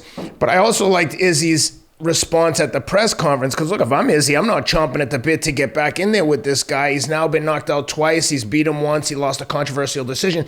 But Izzy said like, hey, I defended this title, I think 7 times. This guy knocked me out. I came back out the immediate rematch, knocked him out. I'm not looking to get back in there. Let him go through some of the battles I've had to go through to get to this point, which I kind of agree with. I just don't know who else is left for him in that division. But Izzy showed total class on both guys when they saw each other after the fight. Congratulations to both. Awesome fight. How'd you like it? What'd you think of the actual technicalities there? Listen, Izzy's a friend of ours. He's been on the show, so I was rooting for him. And I felt good that I picked him to win. Even though, and I pointed it out, quite frankly, it did look like Pereira, after having beaten him 3 times, knocked him out in the last fight, and then, of course, knocked him out in a kickboxing and then beat him in an amateur fight, whatever. It did seem like he had his number, that some fighters just have other guys' number. Style-wise, whatever it is. And they can even get into their head, where part of it is they got their number technically, physically, and mentally. So it seemed like maybe that could be the case. And I do what I do when I break down fights. I covered everything. And I broke all that. And then I made my pick. And I picked Izzy. And a lot of people said, why would you pick Izzy? Because it does look like the other guy's got his number. And I'll tell you why. I thought he was going to change his area code and he wouldn't have his number anymore. And what I mean by that, I picked him not because of his athleticism. Izzy is one of the most athletic fighters you're ever going to see. One of the most talented fighters you're ever going to run across. I didn't pick him for that. I picked him for this. For those who are not watching, I pointed to my head. I picked him for the mental domain, the psychological domain, the mental part. I just thought that he was mentally strong enough to do something that's very difficult, to be like a great golfer, except that it's a lot more painful than golf, where a golfer puts a ball, I can't play at all, but puts a ball into the water. And then the next shot, he's got to put it on the green. He's got to erase that memory, and he's got to put it on the green. I thought that he had that ability.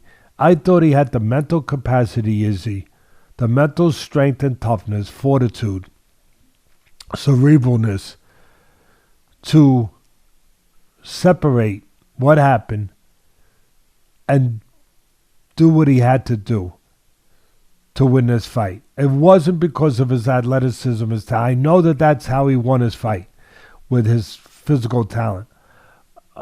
That's at least the way it looked like he won his fight. But I am telling you, as a guy that's been in the fight business 50 years, he really won this fight. I know the right hand, I get it. He won this fight because he's mentally advanced enough, strong enough, developed enough, forged enough to be able to take the talent that he had and use it in an environment that couldn't be more difficult. Getting into a cage is always difficult, or a ring. But getting into one with a guy who's beaten you 3 times, who's knocked you out the last time you were there, with no buffer, no in-between, no tune-up fight, no confidence builder. To do that, you have to have great mental tenacity. And he has it. And you got to have more than that. You have to have great mental depth, where he has that. He's a very deep dude, so to speak, and he kind of is on my way. He thinks the way I love the way he thinks, because I think that way, but I don't see too many people that necessarily do, to those depths of the mental places. And I find it fascinating that he's got that mix of physical ability and the mental dimensions that I speak of. And this is what I mean by not just being mentally tough. He's a guy that you have to believe. A part of it's confidence, discipline, all of those intangibles, all of those elements. But part of it is you have to believe, truly believe that you're destined, that fate, destiny, whatever you want to believe, but truly believe you were born for this. Truly believe that it's your calling. Truly believe, truly believe. And you ready for this part, Ken? It's a little different. Yep. That this was meant to be. Wow! Teddy, are you kidding me? Truly believe that you are such a explorer of yourself and the depths of where you can go, which I think he is, that this was necessary to continue the exploration. That this, I often talk, you hear me talk about it, Ken, on the show, where I talk about fighters that are special, are the ones that can go into rooms in their house, so to speak, in their mind, in their house, that can go and open doors that have never been opened up in their house, that they never even knew existed, to open up new rooms in their house that could lead to further places of development, that could lead to things that most people will never get to because they don't know they have the capacity. They don't know that there is a room in their house, so to speak, to open that door to go to a further place. Izzy believes that. I swear I believe that. We're going to have him on the show, I hope. He's been on before. I know we reached out for him. He's probably traveling to New Zealand. I don't know. But I love to get him on. He would have to be up early because I saw him partying with Odell Beckham Jr. after the fight in Well, Miami. he deserved it. He earned it. He earned it. For sure. And he is in Miami. For sure. Well, what the hell? What's the sense of being in Miami? And I think he made Drake. I I think Drake bet $1 million on him to win. Wow. I saw they were betting tickets on the internet anyway. $1 million. Here's the thing to finish it up. I would love to have him on to just say what I just said and say, am I right? And I know I'm right. I feel if I know my business and I know the psychological, areas of my business, which I have to know, not just the X's and O's, I know I'm right. That he looked at this as an opportunity, again, as his destiny, as his responsibility, as his chance to now open up another door and to take something that would be complete darkness for most people and to make it into light. And he touched on that. He even said something very quick. So he didn't go deep, but he even touched on it. I said, I know what he's talking about. Yeah.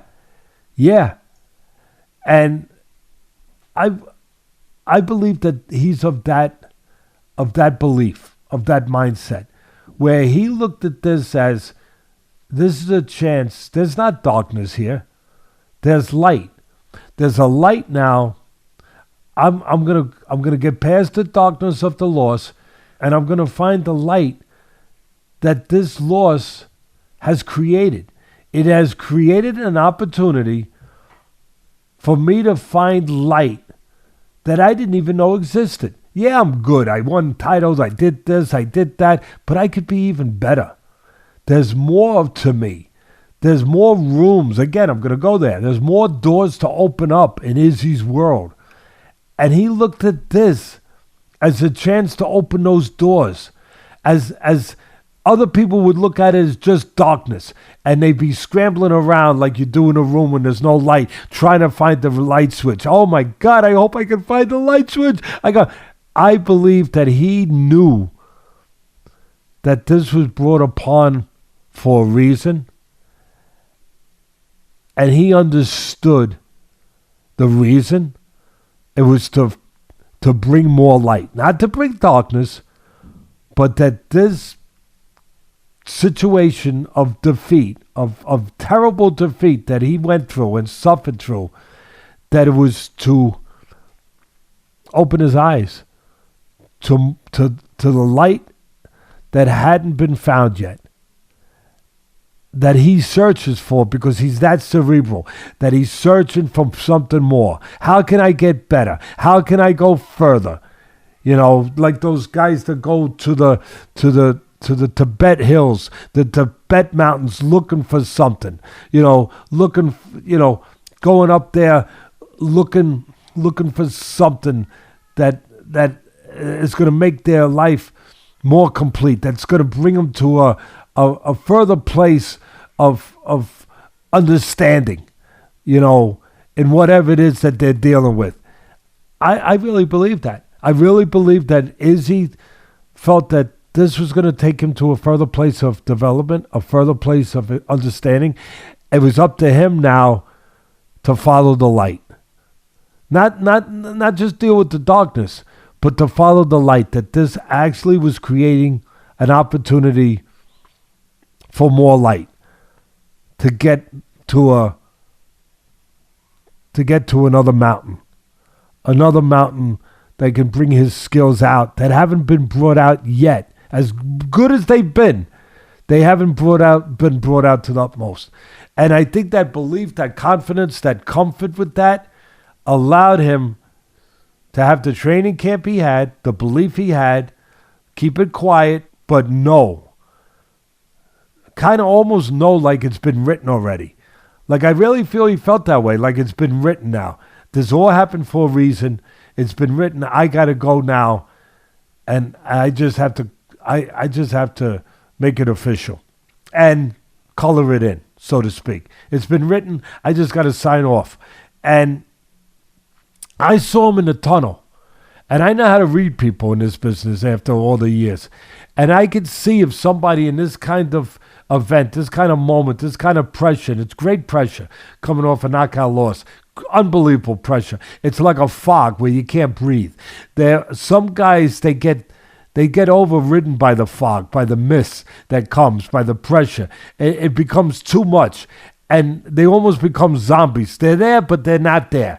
Yeah, they're sitting in the passenger seat, not the driver's seat of the car. Like I said, they're there, but they're not there. They're succumbing to it without even knowing it. You know what I'm describing, Ken? You understand that, even when you do the marathons. Like the pressure, that element can become too much for some people. And especially when you're going into the ring where there's danger. And now you're going in the ring with a guy who already knocked you out, where you know the danger. And I could see that he had the fog lights. You got fog lights on a car to cut through the fog. He's got the ability to cut through that fog. He wasn't being controlled by the fog. He wasn't succumbing to. He wasn't in La La Land, in the Twilight Zone where he was there but he wasn't there. He was fully there. And you know what gave me proof? When I saw him in the tunnel, and he's all by himself and he's talking to himself, And all of a sudden he says, and some of this stuff we hear it before it becomes cliche, but it just becomes, another, just more noise, another soundbite. But it wasn't a soundbite with him. I saw him in the tunnel, and when he said it, I just could sense the realness of it. He said, let's go. This is my effing house. This is my effing house. He literally meant it. I really believe it. That in his mind, what I talked about, that he went to another room in the house, that this is my house. This is where I'm supposed to be. This is where I was put. And I'm going to go run things in my house. And you could see how clear his mind was, his eyes. I said, wow, this guy's, we like to say locked in, right? Focus, locked in. But this guy's locked in. This guy is where he needs to be. And then he had the right fight plan. He had to be responsible, but here's the difference. Nobody touched on this. And they got the greatest commentators in the world, but they touched on everything else that mattered anyway. But here's the thing for me, Ken. He went out there and he had to, we thought, control range, give angles, whatever, keep this tremendous puncher from being set. Don't make any mistakes. Be responsible. But at the same time, he had to have an offensive posture too, not with defensive responsibility. But it had to be an offensive posture with defensive responsibility, where he gave the guys something to think about, where he wasn't just moving, where he was set to punch, where he wasn't just running, so to speak, where the guy could catch him on the way out, where the guy could track him down, where the guy could bully him around, where the guy could grow even more, knowing that he controlled him. He had to be smart, control range, but the best of both worlds. He had to be set too, to offer offense, to get his respect, to be able to capitalize when that moment would come. And you know what he did? You've been in the gym with me. You've heard me use this phrase. He became a jaguar. He grabbed his feet became jaguar claws, became leopard claws, where he clawed into the floor. He still stepped off, but he didn't skate off. He didn't run off. He stepped off. He grabbed a hold and dug into the floor, where he had the strength of the floor, where he was set underneath him to punch, where the other guy knew it, where the other guy couldn't take complete liberties. He set a pattern, a tone in that first round. You know what the first round was all about? It was all about exercising the ghost, chasing the ghost from past out of his attic.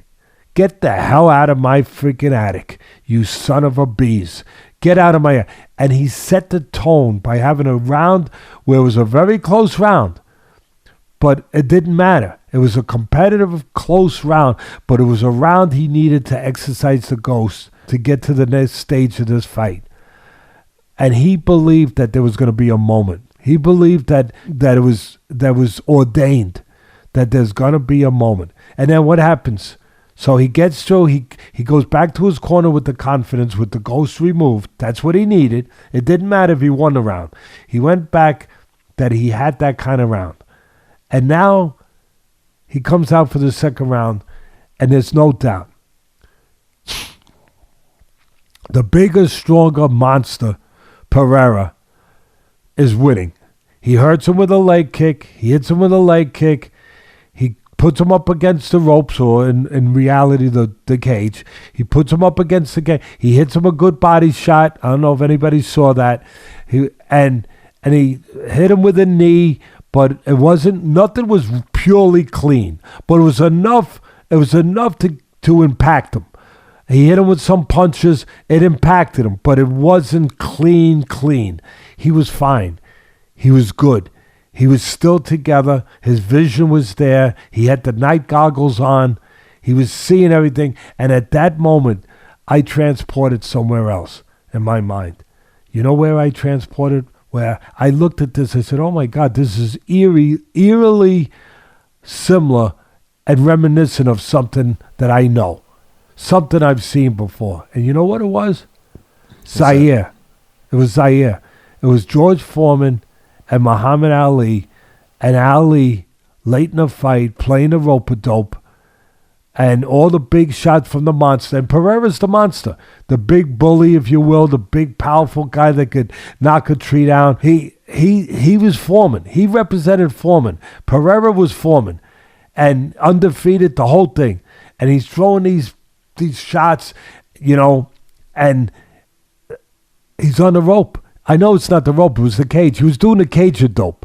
And he's doing the cage of dope. He's against the cage. And I'm watching him. I said, oh, my goodness. Oh, my God. He's Ali right now. He's Muhammad Ali. The mindset, everything. Where he's got this monster in front of him. He knows what he's going to do. He knows the moment's going to come. He knows he's going to get a moment. He's not terrified. He's not terribly shaken. He got buzzed a little. He's fine. He's together. He's looking for that moment. He's searching for that moment. He's in the place he needs to be. And then all of a sudden, bang! And you know why he bang? Because he made a basic mistake that a lot of these guys in boxing make and in MMA. Where, there it is. Thank you, Rob. Thank you so much. And don't run it. Don't run it. Wait till I tell you. Wait till I tell you. Beautiful. He made a mistake. And there it is. There's the proof to the pudding. There, you can't get more proof than what I'm saying. I'm saying it and I'm showing it.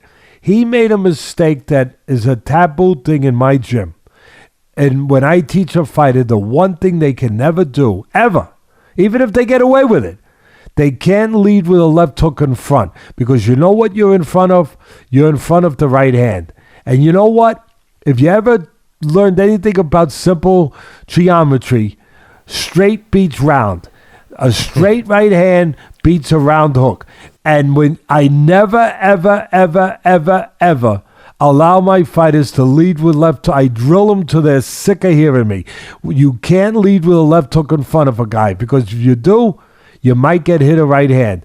And that's exactly what happened. He led with the left hook in front, and now you can run it, Rob. Thank you so much. He led with the left hook in front, and he threw the nice body shot I talked about, right? And then the knee, everything I talked about. But he's still together. He's on the ropes. He's still together. And now he's going to lead with a left hook. Bang! The right hand gets there right on the chin, and I guarantee you he never saw it. I guarantee you that the last thing Pereira remembered was he was about to land the left hook, and it never landed. And then somebody had to shake him and wake him up and say, son, you have to get up. And it's over. And then the follow-up, he reloaded, and the second one was placed behind the ear. That is a damning place to get hit, because when you get hit there, it destroys your equilibrium. So he's gone now. He's completely gone now. It all starts with the opportunity given him, the mistake by Pereira. Pereira opened up the door to his own demise. He didn't realize it. He probably does now. He opened the door to his own demise by leading with a left hook. There it is. There was no open door before. Now the door was open, and that's what Izzy was. Izzy knew he was ordained for this. Izzy knew that moment would, and there it was. There it was. Like, okay, I know what to do. I prepared for this moment. I kept myself together, and he shot the right hand in that open window, that open door. He landed it. He reloaded. He landed the second one. Then he came with the hammer fist. And let me qualify something with that. It's important. A lot of people thought, oh, that was anger. That was unnecessary. That was anger. That was that. No, it wasn't. No, it wasn't. No, it wasn't. That was Izzy being prepared, so locked in. It had nothing to do with anger. Matter of fact, I would argue it's the opposite. He was ice cold. It was no emotions of anger at all. That was brought along by his mindset of kill or be killed. And I don't mean literally, but you guys know what I mean. Kill or be killed. That I'm in there with a killer. I'm in there with a guy that knocked me out twice. I conquer or be conquered. I have to be of the mindset. I have to make sure that this guy that I finish him. He's a dangerous guy. He finished me twice. I have to be locked into the mindset, a cold mindset, not an angry one, a cold as ice mindset that when my opportunity comes, and it will come, I have to make sure that he's gone. I have to make sure that he's gone. Because, and I'm going to take it to another deep place that I think is a belief of. I really mean it. For Izzy, I think that it was all about live or die. Now, what do I mean by that? Literally, no. But there's a different form of living, Ken. Everyone thinks living is only the physical form. That's the main form. We have to breathe. We have to be alive. I get it. But there's a spiritual form. There's an emotional form. There's another form of living. Because there's some people that are just existing. In the real world of what I consider and we consider to be really vibrant and living, existing is not it. It's existing. I know you're still bringing oxygen in and you're still running blood through your arteries and through your heart and everything else, but you're not truly living. If you're existing, you're not living. You're either existing or living. And if you're existing, you're already dead. You just don't know it yet. And for Izzy, that's what I know I went deep today, but I'm telling you, we got to get him on. Rob sent this to him. Let him hear it, and let him tell us whether or not he concurs or he doesn't with what I'm saying. But for him, it was about either existing or living, and there was no other options for him. It was literally in his mind, live or die. Live or die. And so he understood that if he didn't win this fight, he was, to a certain extent, he was only going to be existing. And he wanted to live. So it came to having to make sure that this was final. This was final. There was one shot at it, and he couldn't mess up. So that's why the hammer fist was preordained. Like it was automatic. Like I gotta make sure that this is done. It's gotta really be done, and that's why that came. Thank God. That was his mindset. But thank God that we had a real professional ref, and they have good refs in MMA in the UFC, because if that ref doesn't know his job and do his job, there's a second one and a third one coming, because again, it was what I just said. He was a Terminator now. At that point, he turned into a Terminator. That it was just about live or die, conquer or be conquered. So there was going to be another one coming too. So thank God that ref did his job, where he was right there to stop the next one, the second one from coming, and save Pereira from getting hit. That one. That I'm so happy with Izzy. And the last thing I want to say, I'm proud of the way he conducted himself afterwards, because he saw a teaching moment. It wasn't only about him. He said, you know what? I could be greater than me. I could be bigger than just me right now. I have the world listening to me right now, a certain part of it. And I can give a teaching lesson. I can give a teaching moment where I can help people. And I really believe that's why he did it, where he took that moment. He would, first of all, to say something that was beautiful. He said, I just wish all of you could have the pure, unadulterated joy that I'm experiencing right now. I just wish that I could share that with everybody. And he meant it. That was a nice thing. That was a beautiful thing. But then when he said afterwards about basically no matter what's happened to you in your life, no matter how dark it's gotten, no matter how impossible it might feel, it's always possible. As long as you don't believe the light's out. No matter what, as long as you do not permit the light to be out. As long as you continue to strive for more light and not be conquered by the dark. Not live in the dark. Not just allow yourself to vanquish and sit in the dark, that you look for the light. And he was just given an opportunity to give a pep talk, a life lesson talk to everybody. I thought it was great that he took the time and he felt it in a genuine way to do that. I thought it was great. I thought it was a fitting end to an incredible evening and an incredible event and an incredible comeback and an incredible happening of what he did to come back with all the ghosts, all the gargoyles.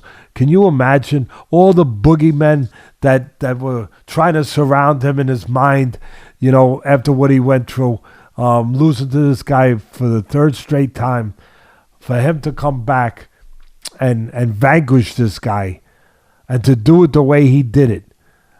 It was brilliant. It was something that you felt good that you were able to witness it, because, as I said, it was a teaching moment for everybody. Yeah, reminds me of that expression. In life, the game's not over until you win. And in life, it's not over until you put in the ground. So no matter what happens to you, there's still, until you've consciously quit or given up, the game never ends. It never ends. Sometimes at the end of a round, you see a guy with 10 more seconds, he knocks this guy out. Well, in life, you get that extra 10 seconds. Unless you die, you're still in the fight. So keep punching. Izzy gave everyone something to aspire to be. Ken, it really was that Zaire moment. It really was. I was like, and I tweeted it. And then what do I hear the guys say? I hear them say, Muhammad Ali, George Foreman. I was like, wow. I forget who said it. I think Izzy said it, and I think one of the commentators, and I said, wow, that's exactly what I felt. That's exactly. And Izzy later on in his he was doing interviews afterwards. Press conference. Yeah, in the press conference, he mentioned, he said something about me, whatever. He said something about that he had been watching the fireman's speech from one of the fights that I was in a corner with one of my fighters, and I was about basically, for him, it related. You know what I mean? He related to it. It made sense for him to hear that, because he was going into the fire. He was facing a fire. But that George Foreman, I'm telling you, when I was watching, I was saying, wow, I know what he's going to do.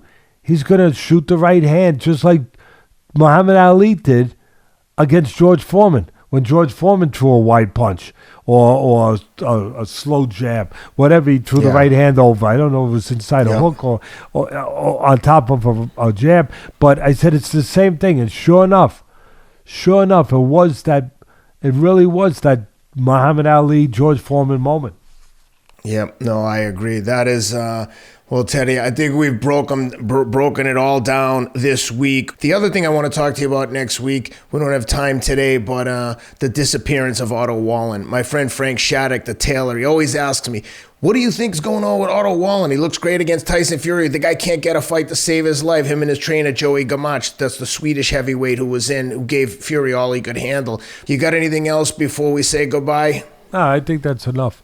That's plenty. But Wallen, I can tell you one thing. My friend David Berlin, who's one of the attorneys for my foundation, he's been with me for years, and he's promoted by Dimitri Salita I believe, Yeah. Dimitri Salita. And like I said, David Berlin is his manager.